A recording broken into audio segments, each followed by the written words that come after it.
করবো, একটা কাঁঠাল গাছ থেকে, যে কোনো একটা কাঁঠাল গাছ থেকে একটা কাঁঠাল পাতা পেড়ে আনতে হবে। যখন কাঁঠাল পাতাটা পেড়ে আনবে তখন যেন কেউ না তোমাকে দেখতে পায় বা পেছন থেকে না ডাকে। বোঝা গেল?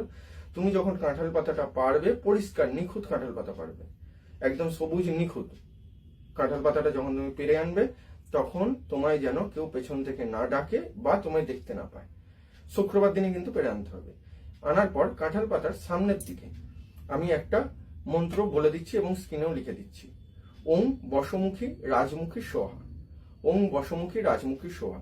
তারপর তলায় একটা দাড়ি টানবে, ঠিক যেভাবে আমি করে দিচ্ছি দেখে নেবে।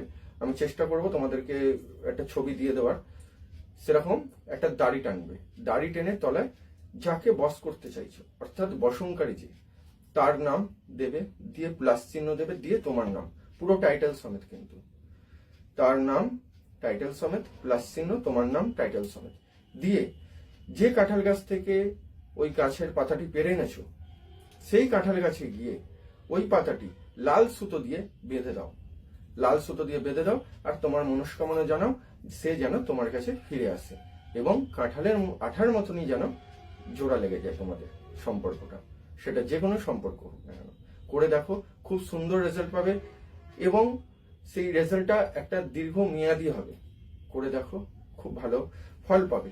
আমি বলছি, বিশ্বাস রাখো, করে দেখো।